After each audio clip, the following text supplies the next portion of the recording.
Hello student, कैसे हैं आप सब। एक बार पुनः शिव कोचिंग क्लासेस पर स्वागत है। उम्मीद करता हूं आप सब अच्छे होंगे, मस्त होंगे, बेहतर होंगे, आपकी पढ़ाई बेहतर चल रही होगी। क्लास 12 केमिस्ट्री एनसीईआरटी में आपका चैप्टर 4 चल रहा है, डी और एफ ब्लॉक के एलिमेंट्स, अर्थात डी और एफ ब्लॉक के तत्व। बच्चों, आपको इस चैप्टर में मैंने लगातार जो क्रम से सीरीज स्टार्ट किया था, पहले डी ब्लॉक के तत्वों का वर्गीकरण, फिर उसका इलेक्ट्रॉनिक विन्यास, फिर भौतिक गुण के हम लगातार एक एक गुण आपको कंप्लीट करा रहे हैं। अब देखिए, गुण क्या होता है बच्चों कि मैं सोचूं कि आपका एक लंबा चौड़ा वीडियो ला दूं और 8-10 जो गुण हैं वो एक साथ करा दूं, आपके मन में पूरा कंफ्यूजन भर जाएगा। मैं सोचता हूं एक क्वेश्चन कराऊं और इससे भाई साहब आपसे यदि पूछ दिया जाए बोर्ड एग्जाम में तो आपसे बन जाना चाहिए। जैसे क्वेश्चन पूछता है चुंबकीय गुण से, एक क्वेश्चन ऐसा पूछा जाता है, शायद आप लोगों को यदि क्वेश्चन नहीं पता रहता तो क्वेश्चन जरूर आप तैयार कर लिया करें बच्चों, कि संक्रमण धातु और उनके अनेक यौगिक अनुचुंबकीय व्यवहार दर्शाते हैं क्यों। तो आज के इस लेक्चर में आप लोग पूरा रीजन के साथ सीख जाएंगे, आपको भटकने की जरूरत नहीं पड़ेगी, बस वीडियो को लास्ट तक देखें। चलिए शुरू करते हैं। सबसे पहले बात, चुंबकीय गुण का मतलब क्या है कि भाई साहब यदि किसी पदार्थ को किसी चुंबकीय क्षेत्र में रख दिया जाए तो उसमें चुंबकत्व का गुण उत्पन्न हो जाए, मतलब वो उस पदार्थ से आकर्षित हो जाए, ठीक है, तो वो उसका चुंबकीय गुण कहलाता है। यानी एक प्रकार से वह गुण जो किसी अन्य पदार्थ की ओर आकर्षित हो जाए या किसी अन्य पदार्थ को अपनी ओर आकर्षित करे। तो विद्युतीय गुण के साथ साथ चुंबकीय गुण का भी पाया जाना किसी भी पदार्थ में होता है। अर्थात बच्चों, जैसे हम मान लीजिए डी ब्लॉक के तत्वों को किसी भी चुंबकीय क्षेत्र में रख दें तो उसके इलेक्ट्रॉन उसके अनुदिश एक ही दिशा पर चक्रण करने लग जाएं और वो उससे आकर्षित हो जाए। तो इसका मतलब ये क्लियर होता है कि उस पदार्थ पर या डी ब्लॉक के उस यौगिक पर अनुचुंबकीय गुण है। अनुचुंबकीय मतलब ये होता है सीधा फंडा कि किसी पदार्थ को चुंबकीय क्षेत्र पर रखने पर वो चुंबकीय क्षेत्र की ओर आकर्षित हो जाए, उसमें अनुचुंबकत्व का गुण होता है। अब ये जो अनुचुंबकीय गुण होता है वो किस कारण से होता है, मेन रूप से ये चीज समझना जरूरी है। जैसे मैं डी ब्लॉक के एलिमेंट्स की बात करता हूं, डी ब्लॉक के एलिमेंट्स में 3D श्रेणी लेता हूं बच्चों। 3D श्रेणी में जैसे आपका होता है स्कैंडियम, फिर आपका होता है टाइटेनियम, फिर आपका होता है बेनेडियम, ठीक है, फिर आपका होता है manganese, iron, cobalt, nickel, copper, zinc, ठीक है। स्कैंडियम, टाइटेनियम, बेनेडियम, फिर आपका हो जाएगा chromium, manganese, iron, cobalt, nickel, copper, zinc. ऐसे ही यदि इसका इलेक्ट्रॉनिक विन्यास मैं कहूं तो आर्गन है बच्चों, और यहां पर आर्गन का परमाणु क्रमांक 18, फिर आपका बचता है 3D में 1 इलेक्ट्रॉन और 4s में 2 इलेक्ट्रॉन। अभी इसके मतलब बाह्यतम कोश में 4s में 2 इलेक्ट्रॉन और 3D में 1। यदि ये 3 इलेक्ट्रॉन दे दे, अभी मैं बात करूं तो इसमें आपका अयुग्मित इलेक्ट्रॉन पाया जाएगा यहां पर। तो अभी ये फिलहाल अनुचुंबकीय गुण दर्शाएगा। कौन सा गुण दर्शाएगा बच्चों? अनुचुंबकीय गुण। अनुचुंबकीय गुण क्यों दर्शाएगा इसका पूरा रीजन बताऊंगा, क्योंकि इसमें डी में अयुग्मित इलेक्ट्रॉन है। क्या बच्चों? अयुग्मित इलेक्ट्रॉन है। जिसमें भी अयुग्मित इलेक्ट्रॉन पाए जाएंगे उसमें अनुचुंबकत्व का गुण होगा, क्योंकि उसमें एक ही इलेक्ट्रॉन है और एक ही इलेक्ट्रॉन एक सूक्ष्म चुंबक के समान व्यवहार दर्शाता है, क्योंकि वो खुद चक्रण करता है और इलेक्ट्रॉन के चक्रण से ही इलेक्ट्रॉन के चक्कर लगाने, इलेक्ट्रॉन भैया नियमित रूप से गति करते हैं और उसी इलेक्ट्रॉन के चक्रण के कारण ही चुंबकत्व का गुण उसमें उत्पन्न होता है। जैसे हम किसी भी कण, आयन या परमाणु की बात करें उसमें बहुत सारे इलेक्ट्रॉन होते हैं। जैसे अभी स्कैंडियम का परमाणु, इसमें बहुत सारे इलेक्ट्रॉन हैं, जिसमें आपका s युग्मित है किंतु d में आपका अयुग्मित इलेक्ट्रॉन है। इसी अयुग्मित इलेक्ट्रॉन के कारण इसमें चुंबकत्व का गुण उत्पन्न होगा। लेकिन बच्चों, जैसे ये 3 इलेक्ट्रॉन त्याग दे, 3 इलेक्ट्रॉन त्याग दे मतलब Sc3 पॉजिटिव हो जाए, तो बताओ जरा क्या इसमें फिर इलेक्ट्रॉन है? जब इलेक्ट्रॉन नहीं है तो उसका चक्रण या उसका गति संभव नहीं। जब अयुग्मित इलेक्ट्रॉन के कारण ही, इलेक्ट्रॉन के गति के कारण ही चुंबकीय क्षेत्र या चुंबकत्व का गुण होता है, और जब इसमें इलेक्ट्रॉन ही नहीं रहेंगे तो इसमें चुंबकत्व का गुण नहीं होगा, इसलिए अनुचुंबकीय व्यवहार नहीं दर्शाएगा। तब ये आपका प्रतिचुंबकीय दर्शाता है बच्चों। क्या दर्शाता है? प्रतिचुंबकीय। क्वेश्चन भी बन जाता है कि Sc3 पॉजिटिव मतलब स्कैंडियम 3 पॉजिटिव में कौन सा गुण होता है? तो आप लोग यदि सीधा फंडा इलेक्ट्रॉनिक विन्यास निकालना और उसमें यदि अयुग्मित इलेक्ट्रॉन नहीं पाए गए तो आप सीधे टिक लगा देना, इसमें प्रतिचुंबकीय गुण पाया जाता है। कौन सा गुण बच्चों? प्रतिचुंबकीय गुण। इधर उधर भटकने की जरूरत नहीं पड़ेगी। ऐसे ही मैं बात करता हूं बच्चों, ये टाइटेनियम है, आर्गन का परमाणु क्रमांक 18, आपका ये 22 होता है, तो 3D में 2 इलेक्ट्रॉन और आपका 4s में 2 इलेक्ट्रॉन। अभी इसमें मैं बात करूं कि ये कौन सा गुण होगा, तो आप सिंपल तरीके से कह सकते हो कि सर अब ये अनुचुंबकीय होगा। अनुचुंबकीय होने का रीजन क्या है बच्चों, क्योंकि इसमें D में अयुग्मित इलेक्ट्रॉन है। D में 2 हैं, 5 कक्षक होते हैं, 2 कक्षक में एक इलेक्ट्रॉन भर जाएंगे।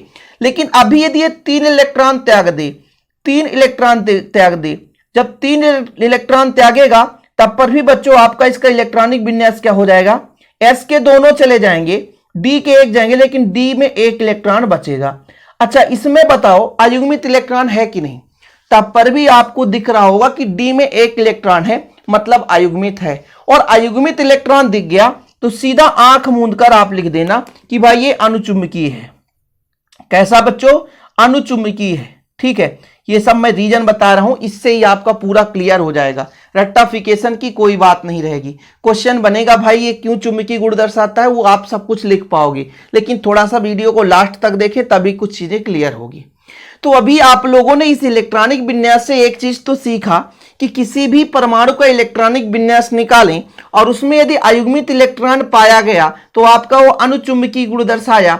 लेकिन उसी में जब मतलब अयुग्मित इलेक्ट्रॉन नहीं पाया गया तो आपका प्रतिचुंबकीय दर्शाया, मतलब वो सीधा सीधा क्या करता है बच्चों, एक दूसरे को प्रतिकर्षित करता है। ठीक है, ऐसे ही मैं किसी का भी बात कर लूं, वेनेडियम की बात कर लूं, क्रोमियम की बात कर लूं, मैग्नीज की बात कर लूं, तो ये सब में वही चीज होगा।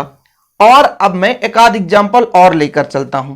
जैसे आप लोग जिंक की बात करो, जिंक में यदि मैं कहूं तो आपका आर्गन है बच्चों और 3D10 इलेक्ट्रॉन होते हैं और आपका 4s2 इलेक्ट्रॉन। अब इसमें मैं आपसे कह दूं कि क्या अयुग्मित इलेक्ट्रॉन है, तो आप कहोगे सर अयुग्मित तो नहीं है, पूर्ण रूप से भरे हैं। जब पूर्ण रूप से भरे हैं तो पूर्ण रूप से भरे होने के कारण मैं इसका रीजन भी बताऊंगा क्यों प्रतिचुंबकीय होते हैं। जैसे यहां पर मैं आपसे कह दूंगा प्रतिचुंबकीय क्योंकि अयुग्मित इलेक्ट्रॉन नहीं है। अब इसमें होता क्या है कि इलेक्ट्रॉन है सब में। अब आप लोगों के मन में एक क्वेश्चन बनना चाहिए कि सर इलेक्ट्रॉन तो हर परमाणु में होते हैं, और इलेक्ट्रॉन जब हर परमाणु में होते हैं तो इलेक्ट्रॉन तो चक्रण करते हैं, और इलेक्ट्रॉन के चक्रण के कारण ही चुंबकत्व का गुण उत्पन्न होता है, तो इसमें भी चुंबकत्व होना चाहिए क्योंकि इलेक्ट्रॉन है। लेकिन इसके पीछे रीजन क्या होता है, जैसे मैं डी का ही बात करता हूं, डी में आप सबको पता है कि 5 कक्षक होते हैं और 5 कक्षक में 2-2 इलेक्ट्रॉन भरे रहते हैं। एस की मैं बात करूं बच्चों, इसमें एक कक्षक होगा और इसमें 2 इलेक्ट्रॉन भरे, जैसे आपका एक चक्रण है इसके विपरीत, ये चक्रण इसके विपरीत, ऐसे ही क्रम में भरे रहते हैं पूरा का पूरा। तो इसमें विपरीत चक्रण होता है, यदि एक क्लॉकवाइज घूम रहा है तो एक एंटी क्लॉकवाइज, तो दोनों चुंबकीय क्षेत्र उत्पन्न करेंगे, दोनों के कारण चुंबकीय क्षेत्र होगा, लेकिन एक दूसरे को विपरीत दिशा में होने के कारण शून्य कर देते हैं। दोनों का चक्रण होगा अपने अपने कक्षा में, ये दोनों इलेक्ट्रॉन, जैसे इसी में 4s में 2 इलेक्ट्रॉन है, इसमें ये दोनों इलेक्ट्रॉन चक्रण करेंगे, दोनों के कारण चुंबकीय क्षेत्र उत्पन्न होगा, मतलब चुंबकत्व के चुंबक के समान दोनों व्यवहार दर्शाएंगे, दोनों के कारण होगा। लेकिन इनका चक्रण जो है विपरीत है, और जब विपरीत है तो एक दूसरे को वो क्या कर देंगे बच्चों, खत्म कर देंगे, समाप्त कर देंगे। इसी कारण से यहां पर चुंबकत्व का गुण क्या हो जाएगा, शून्य हो जाएगा। और जब चुंबकीय आघूर्ण खत्म, कहानी स्वयं में एक दूसरे को निरस्त कर रहे हैं, तो बच्चों वहां पर जब चुंबकीय आघूर्ण शून्य है तो हम कह सकते हैं कि प्रतिचुंबकीय दर्शाता है। लेकिन क्वेश्चन कैसे बनता है भाई, क्वेश्चन आपसे पूछा जाएगा ये आपका जो Zn2 पॉजिटिव है, Zn2 पॉजिटिव ये किस प्रकार का गुण दर्शाता है, तो आप कहोगे जब 2 पॉजिटिव है मतलब ये 4s से 2 इलेक्ट्रॉन चले गए हैं, 4s से 2 इलेक्ट्रॉन चले गए, लेकिन बचा क्या, आर्गन 18 और 3D10। क्या बताओ, 4s में 0 इलेक्ट्रॉन है, क्या इसमें अयुग्मित है, क्या अयुग्मित है, क्या नहीं है। इसलिए बच्चों ये आपका प्रतिचुंबकीय दर्शाता है, प्रतिचुंबकीय दर्शाता है। क्या बच्चों, प्रतिचुंबकीय, ठीक है, प्रतिचुंबकीय, ठीक, ये चीज है आपका, ठीक है। अब बच्चों एक और ऑप्शन आया करता है कभी कभी कि निम्न में से कौन सा प्रबल अनुचुंबकत्व का गुण दर्शाएगा। प्रबल मतलब सबसे ज्यादा, जिसमें जितना अधिक अयुग्मित इलेक्ट्रॉन होंगे उसका चुंबकत्व उतना ही अधिक होगा, जिसे हम बोलते हैं फेरोमैग्नेटिक। मैग्नेटिक नहीं, फेरोमैग्नेटिक। पैरामैग्नेटिक होता है अनुचुंबकीय, फेरोमैग्नेटिक मतलब मतलब प्रबल चुंबकत्व का गुण पाया जाएगा। अब इसके पीछे का रीजन मैं आपको समझा रहा हूं। जैसे आप लोग किसी भी एलिमेंट्स की बात करो, मैं आयरन की बात करता हूं बच्चों। आयरन का परमाणु क्रमांक होता है 26, ठीक। इसका इलेक्ट्रॉनिक विन्यास करो तो भैया आयरन में आर्गन का 18 इलेक्ट्रॉन चला गया, फिर 4s का 2 इलेक्ट्रॉन, और फिर आपका 2 हो गया बच्चों, और आप इसमें 26 होते हैं टोटल। तो यहां पर आप ऐसा कर दो कि यहां पे 3D हो जाएगा, और 3D में आपके बच्चों एक प्रकार से यहां पर आप कह दो कि यहां पे आपका 4 इलेक्ट्रॉन, ठीक। अब इसमें यदि बात करूं तो आप कहोगे कि सर जब डी में हम देखते हैं, तो डी में अयुग्मित इलेक्ट्रॉनों की संख्या 4 है। कितने हैं? 1 2 3 और 4। चलो ठीक है, ये चीज है। और एस में इलेक्ट्रॉन है, और जब ये Fe2 पॉजिटिव, क्वेश्चन ऐसे ही आता है आयन के रूप में, Fe2 पॉजिटिव, इस स्थिति में क्या होगा? आर्गन है आपका, Fe2 पॉजिटिव मतलब यहां से इलेक्ट्रॉन चला गया, तो 3D में तो 4 ही है, 4s में भले 0 है, तो यहां पर जो आपका बच्चों 4 अयुग्मित इलेक्ट्रॉन पाया जाएगा, 1 2 3 और 4। इसमें ज्यादा मात्रा में अयुग्मित इलेक्ट्रॉन है, इसलिए इसमें अनुचुंबकत्व का गुण ज्यादा होगा, और ये फेरोमैग्नेटिक दर्शाएंगे। ठीक है, क्या दर्शाएंगे बच्चों? फेरोमैग्नेटिक दर्शाएंगे। यहां पे Fe2 पॉजिटिव, याद रखना ये फेरोमैग्नेटिक दर्शाता है। ठीक है, तो यदि कभी क्वेश्चन पूछ दिया जाए कि फेरोमैग्नेटिक निम्नलिखित में से कौन सा है, तो ये आप लोग तैयार कर लेना। देखिए बच्चों, मैं यहां पर चुंबकीय गुण लाया हूं। अब आप कहोगे सर कि एक ही टॉपिक पर आप इतना लंबा चौड़ा कहानी बताते हैं, ताकि आप लोगों को दिक्कत ना हो सके। ठीक है, ऐसा मान लीजिए फेरोमैग्नेटिक और कोई भी आ सकता है, तो निकिल, कोबाल्ट और आयरन, 3 ऐसे एलिमेंट्स हैं, आप लोग लिख लेना जो फेरोमैग्नेटिक के अंतर्गत आते हैं, निकिल, कोबाल्ट और आयरन। ठीक है, इनमें थोड़ा सा ये बिल्कुल इसमें अनुचुंबकत्व का गुण बहुत ज्यादा मात्रा में पाया जाता है। डी ब्लॉक के तत्वों में अनुचुंबकीय और प्रतिचुंबकीय 2 प्रकार के गुण पाए जाते हैं, क्योंकि डी ब्लॉक के तत्वों में अयुग्मित डी कक्षक होते हैं जिससे अनुचुंबकीय गुण होता है, तथा कुछ ऐसे भी तत्व होते हैं जिनमें अयुग्मित इलेक्ट्रॉन नहीं होते, जिसमें प्रतिचुंबकीय गुण प्रदर्शित करते हैं। मतलब जो कि या कि ऐसा होता है, ऐसा लिख लेना, जिसमें प्रतिचुंबकीय गुण प्रदर्शित होते हैं। ठीक है, जब भी किसी यौगिक को किसी चुंबकीय क्षेत्र में रखा जाता है, तो उस यौगिक के भीतर चुंबकत्व बाहरी चुंबकीय क्षेत्र से प्रभावित होता है। बाहरी चुंबकीय क्षेत्र से प्रभावित होता है मतलब इलेक्ट्रॉन जो है बच्चों, जैसे मान लीजिए मैं बात करूं कि जैसे इलेक्ट्रॉन उसमें बहुत सारे हैं, ठीक है, यदि वो चुंबकीय बल रेखाओं के अनुदिश में हो जाती हैं। चुंबकीय बल रेखा आप सबको पता है, काल्पनिक वक्र जहां एकांक उत्तरी ध्रुव गमन कर सकता है, ये सब फिजिक्स की कहानी है। तो जैसे ही चुंबकीय क्षेत्र में रखा गया, इलेक्ट्रॉन एक ही दिशा में चक्रण कर रहे हैं। अब जैसे किसी मान लो कक्षक में 1 इलेक्ट्रॉन है, तो ठीक है भाई, अपने मर्जी से चलेगा, लेकिन उसमें 2 इलेक्ट्रॉन हो गए तो फिर वो एक दूसरे को कैंसिल कर देंगे, इसलिए वहां पर चुंबकीय गुण शून्य हो जाएगा। इसलिए केवल और केवल चुंबकीय गुण अयुग्मित इलेक्ट्रॉन के कारण होता है।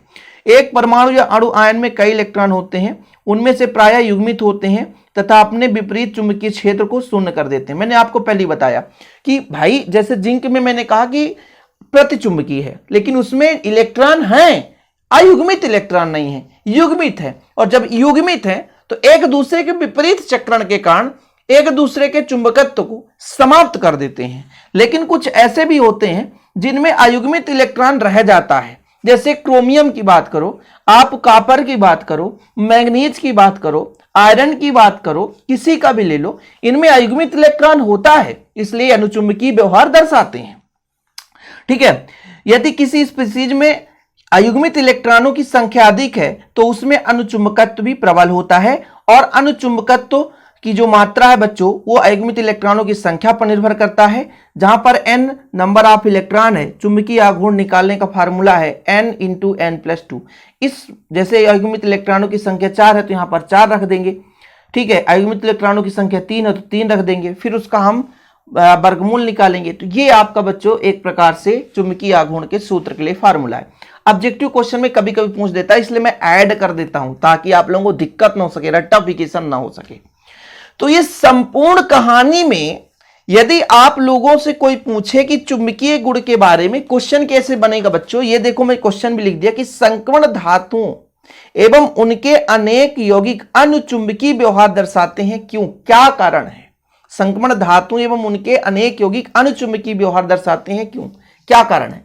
तो आप सीधा फंडा रखोगे कि जब किसी भी यौगिक को किसी चुंबकीय क्षेत्र में रखा जाता है तो यौगिक के अंदर चुंबकत्व का गुण बाहरी चुंबकीय क्षेत्र के कारण होता है।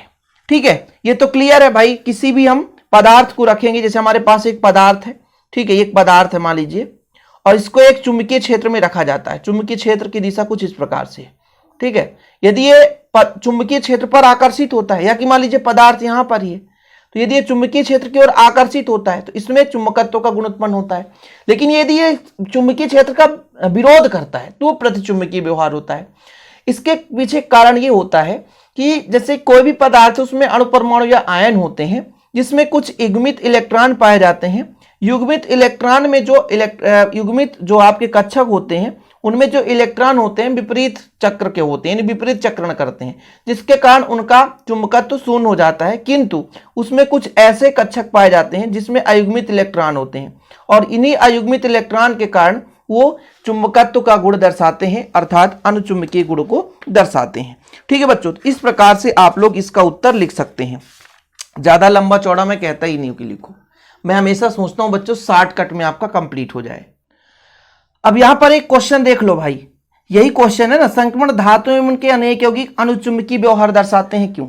अब इस क्वेश्चन का उत्तर आप लोग पढ़ो। जैसा मैं आपको समझाया था, जब किसी यौगिक को चुंबकीय क्षेत्र में रखा जाता है तो यौगिक के भीतर का चुंबकत्व बाहरी चुंबकीय क्षेत्र से प्रभावित होता है। यदि भीतर का चुंबकत्व बाहरी चुंबकीय क्षेत्र का साथ देता है तो अनुचुंबकीय गुण दर्शाता है।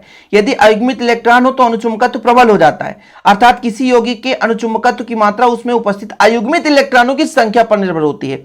संक्रमण तत्वों में अयुग्मित इलेक्ट्रॉन होते हैं, अतः वे अनुचुंबकीय गुण दर्शाते हैं। देखो बच्चों, मैंने आपको सीधा पूरा कहानी समझाया ना। वैसे भी जो बच्चा पूरा वीडियो देखता है, पूरा कहानी समझता है, तो उसको क्लियर हो जाता है, कोई दिक्कत ही नहीं होती है। तो इस प्रकार से आप लोगों का चुंबकीय गुण समाप्त हो चुका है। उम्मीद करता हूं कि आप लोग चीजें क्लियर कर लिए होंगे। एक बार फिर से मैं समझा देता हूं बच्चों कि जैसे मैं बात करता हूं किसी कक्षक में 2 इलेक्ट्रॉन है, तो इनका चक्रण विपरीत है, और चक्रण विपरीत है, ये दोनों ही चुंबकीय क्षेत्र उत्पन्न करते हैं। ऐसा नहीं है इसके कारण चुंबकीय क्षेत्र उत्पन्न नहीं होता, लेकिन एक दूसरे के विपरीत होने के कारण एक दूसरे को निरस्त कर देते हैं। लेकिन कुछ कक्षक ऐसे होते हैं जिसमें अयुग्मित इलेक्ट्रॉन पाए जाएंगे, केवल एक ही इलेक्ट्रॉन पाया जाता है, वही इलेक्ट्रॉन चुंबकत्व के गुण के लिए भागीदारी होते हैं। यही सब रीजन होता है कि भाई डी ब्लॉक के तत्व और उनके यौगिक चुंबकीय गुण दर्शाते हैं। ऐसी वीडियो पाने के लिए चैनल को सब्सक्राइब कर लें बच्चों। डिस्क्रिप्शन पे हमारे ऐप का लिंक मिल जाएगा, वहां पर भी अपना प्यार और सपोर्ट दिखा सकते हैं। यदि आपको नोट्स लेना है तो कांटेक्ट नंबर है 9685299149। इस नंबर पर आप कांटेक्ट करके नोट्स ले सकते हैं। मिलते हैं अगले वीडियो के साथ बच्चों। आज के लिए इतना ही। जय हिंद, वंदे मातरम।